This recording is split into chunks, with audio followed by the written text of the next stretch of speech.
कहानी का शीर्षक है दूसरा विवाह। अपने दूसरे विवाह के बाद विकास पहली बार जब मेरे घर आया तो मैं उसे देखती रह गई थी।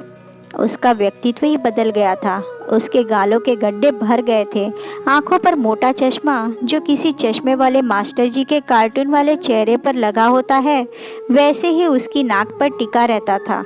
लेकिन अब वही चश्मा व्यवस्थित तरीके से लगा होने के कारण उसके चेहरे की शोभा बढ़ा रहा था। कपड़ों की तरफ भी जो उसका लापरवाही भरा दृष्टिकोण रहता था उसमें भी बहुत परिवर्तन दिखा। पहले के विपरीत उसने कपड़े और सलीके से पहने हुए थे। लग रहा था जैसे किसी के सधे हाथों ने उसके पूरे व्यक्तित्व को ही संवार दिया हो। उसके चेहरे से खुशी झलकी पड़ रही थी। मैं उसे देखते ही अपने पास बैठाते हुए खुशी से बोली, वाह विकास, तुम तो बिल्कुल बदल गए। बड़ा अच्छा लग रहा है तुम्हें देखकर। शादी करके तुमने बहुत अच्छा किया। तुम्हारा घर बस गया। आखिर कितने दिन तुम ममता का इंतज़ार करते। अच्छा हुआ तुम्हें उससे छुटकारा मिल गया। उसके लिए चाय बनाते बनाते मैं मन ही मन सोचने लगी कि इस लड़के ने कितना झेला है। पूरे 8 साल अपनी पहली पत्नी ममता का मायके से लौटने का इंतज़ार करता रहा, लेकिन वह अपनी जिद पर अड़ी रही कि वह नहीं आएगी। विकास को ही अपना परिवार, जिसमें उसकी माँ और एक कुंवारी बहन थी, को छोड़कर उसके पास रहना होगा। विकास के छोटे से घर में उन सब के साथ रहना उसको अच्छा नहीं लगता था। ममता की अपनी माँ का घर बहुत बड़ा था। विकास ने उसे बहुत समझाया कि बहन का विवाह करने के बाद वह बड़ा घर ले लेगा, लेकिन ममता को अपने सुख के सामने कुछ भी दिखाई नहीं पड़ता था। उसके मायके वालों ने भी उसे कभी समझाने की कोशिश नहीं की। विकास ने ममता की अनुचित मांग को मानने से साफ इनकार कर दिया, लेकिन ससुराल में जाकर ममता को समझाने में कोई कसर नहीं छोड़ी। अंत में वही हुआ, दोनों का तलाक हो गया। उन 8 सालों में हमने विकास को तिल तिल मरते देखा था। वह मेरे बेटे रवि का सहकर्मी था। अक्सर वह हमारे घर आ जाता था। मैंने उसको कई बार समझाया कि वह अब पत्नी ममता का इंतज़ार न करे और वो तलाक ले ले, लेकिन वह कहता कि वह ममता को तलाक नहीं देगा। ममता को पहल करनी है तो करे। ममता को जब यह विश्वास हो गया कि विकास उसकी शर्त कदापि पूरी नहीं करेगा, तो उसने विकास से अलग होने का फैसला ले लिया। चाय पीते हुए मैंने विकास से उसकी नई पत्नी के बारे में पूछा तो उसने बताया, आंटी, मैं तो शादी करना ही नहीं चाहता था, लेकिन माँ और बहन की जिद के आगे मुझे झुकना पड़ा। आपको पता है कि उमा, जिससे मैंने शादी की है, वह एक स्कूल टीचर है। उसके 2 बच्चे, एक लड़का और एक लड़की है। लड़का 12 साल का और लड़की 16 साल की है। उमा भी शादी नहीं करना चाहती थी।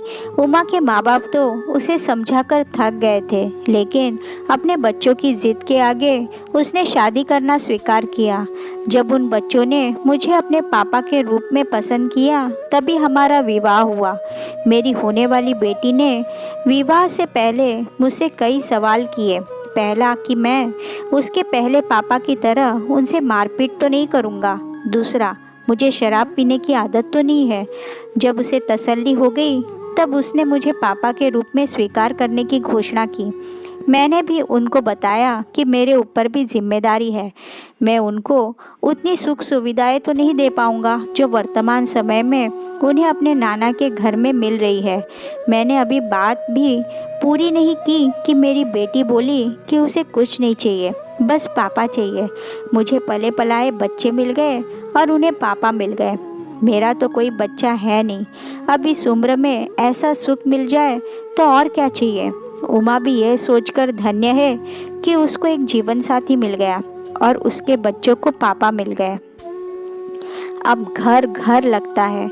बच्चे जब मुझे पापा कहते हैं तो मेरा सीना गर्व से फूल जाता है। एक बार मेरी बेटी ने मेरे जन्मदिन पर एक नोट लिखकर मेरे तकिए के नीचे रख दिया। उसमें लिखा था, दुनिया के बेस्ट पापा। उसे पढ़कर मुझे लगा कि मेरा जीवन ही सार्थक हो गया है। उसने एक ही सांस में अपने मन में उद्गार मेरे सामने व्यक्त कर दिए। ऐसा करते हुए उसके चेहरे की चमक देखने लायक थी।